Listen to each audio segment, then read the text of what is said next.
What? I deserve a treat. That's a different logo. This feels like it's gonna make a mess, but Money shot. Oh, that is extremely well packaged. Thing. The coolest thing. Things.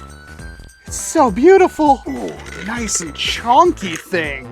It's got a little walrus on it. Things and more things. Oh my God, the print quality is so good. Oh, this is gonna take me a little bit, I think. The print quality, I hope all of you get this print quality. And I will never want for shells ever again. So yes, this is a shell-fed blaster. It's the Brontusk. It also has my channel logo right there. That is really cool, thank you for doing that. There is a lot to this blaster. Look, I was faking it, okay? I feel fine. Just don't let him stick that thing up my hello! I can figure it all out. Ah, perfect. Dowel pins, lots of screws, lots of parts and pieces. Built-in B-car, that's bearing centering auto rifling. That's pretty cool. That just goes on like that. It's kind of a long boy. Oh, that's something special.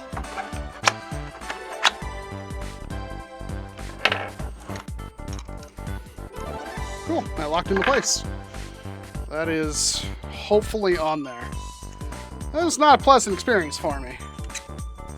And you are gonna lose that front sight. But, I mean, how freaking cool is that? That's thumbnail material right there. Brontusk Manual of Arms. Put your thumb on the lever, chuck it forward, take a dart, take a shell, put the dart in the shell, take the shell, put it inside the breech, close lever, and then press trigger to fire. And then chuck the lever again to reload and eject the previous shell. And that's all it takes to use this thing. And it's quite fun. Mine came with 2 bayonet options. With these, you'll have to remove your front sight, and either of them are going to require you to unscrew the B-car off your barrel. The triangular bayonet will fit right over that, slide into place like a puzzle, and then you can tighten it and then thread your muzzle back on.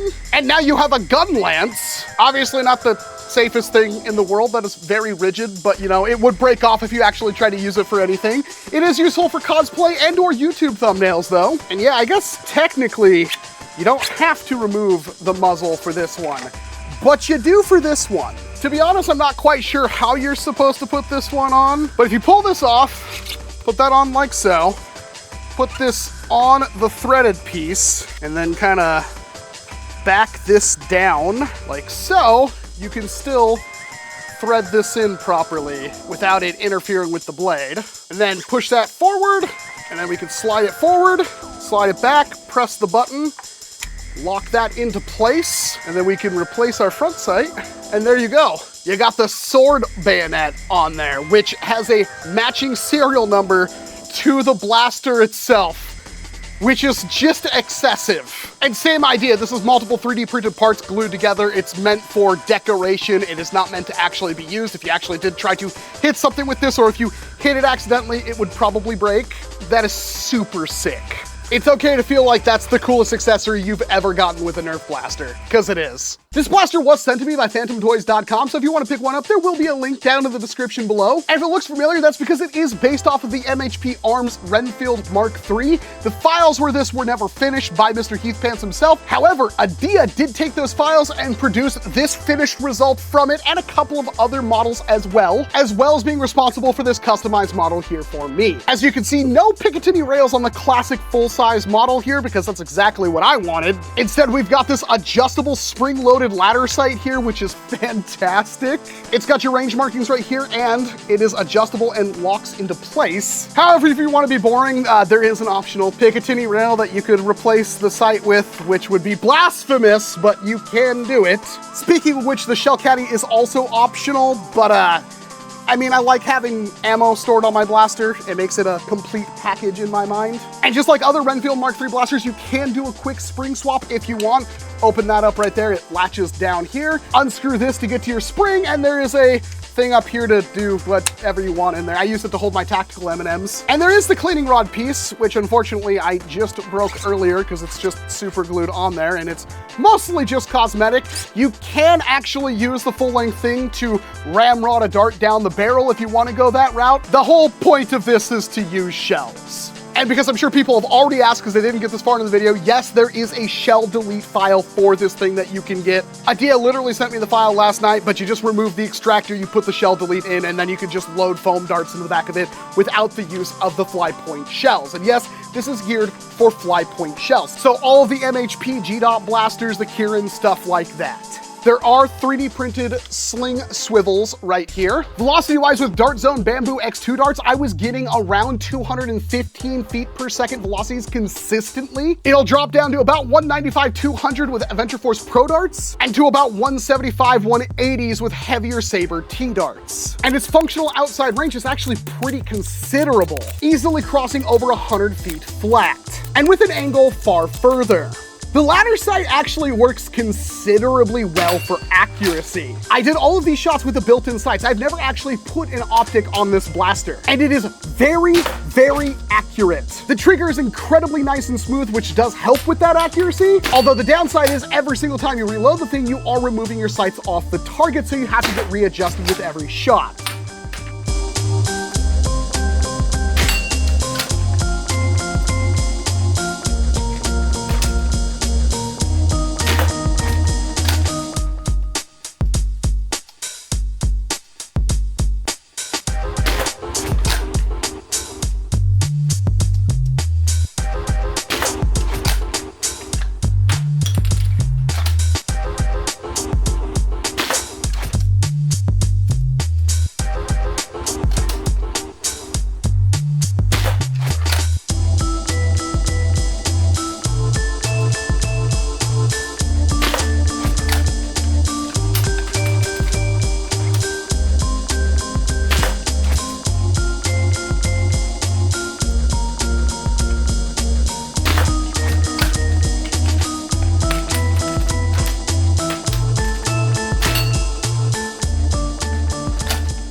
Shell ejection does rely on a couple of things, including how hard you flip this lever forward. It is a thick piece of metal, and everything in here seems to be, at least related to the plunger system and whatnot, thick pieces of metal. So you can eject shells like so, but they won't always fall all the way out. Sometimes they will, sometimes they won't. Also, when you're loading a shell into the breech, the shell doesn't lock into place or anything like that. It's actually just a friction fit and it can fall right out. So the best thing to do is when you're actually loading a shell into the blaster, point the blaster down, put it in there, take your shot, and then when you're going to reload, tilt it back a little bit, shell will fall right out. And if you don't want to use the shell caddy, you can obviously fit a bunch of shells in the stock as well. There is a really nice spring-loaded piece that catches the lever so it won't fall down even if the system is already primed. And the actual breech itself is so smooth. Absolutely butter. It really doesn't get a whole lot better than that.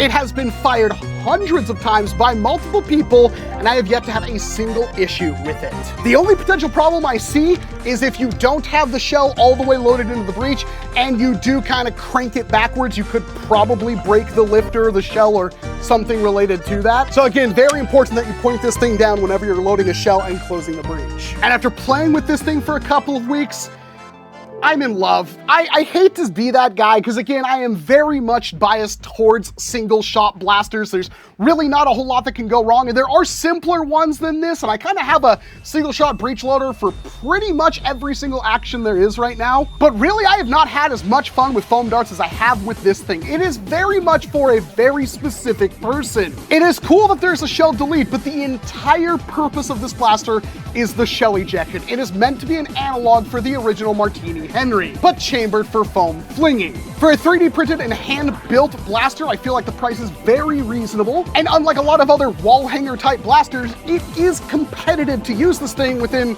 it being a shell ejection single shot breech loader. So that is to be not competitive at all, and yet still could be used in a casual game if you still wanted to hit that velocity cap. You could change out the spring, so if you want to hit a lower velocity cap, you can do that, and it could possibly take even a heavier spring for a higher velocity cap. But I do value blasters that have a bit of a skill requirement to them. I mean, anybody could actually use one of these things, but there is a lot of fun to be had getting good with this kind of reloading mechanism, and it's single shot. Yeah, the better you get at that, the better your tags are going to feel, and you have that visceral feeling of when you rack that back and the shell pops out, you'll load another shell. Not only is it gonna look cool on the battlefield, but you're gonna get better at reloading it, and you're gonna feel a lot better using it. And for more casual games, that is a ton of fun for somebody like me. The shell delete does require modifying the blaster, and you can't easily swap between the two. And while it's cool the blaster can do that, it isn't what I would recommend using the blaster for. If you have no interest in using the shells, I would not recommend picking up this blaster. That being said, some games, especially indoor ones, also don't allow you to use blasters like this with shells because they become a tripping hazard. So make sure you verify with your game if you get one of these if you're allowed to use shell-fed blasters.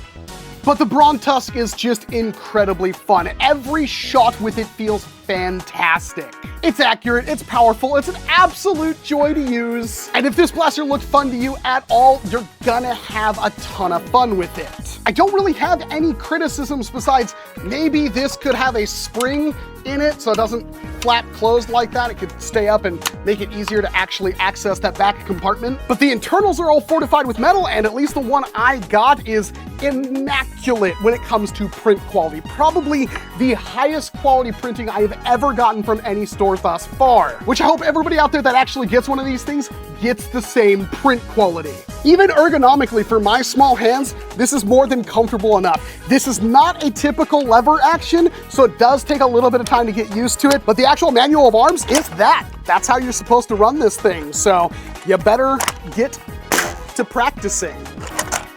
Yeah, this is another one of those blasters I just can't get enough of. But I wonder, should I do a video on every single shot blaster I have? I don't know why Phantom Toys has all of the single shot blasters, but I am glad that virtually all of them have something different going for them, showing that even just a simple mechanism like having a single load breech action blaster can be done in so many different ways, and you can have a lot of fun with them.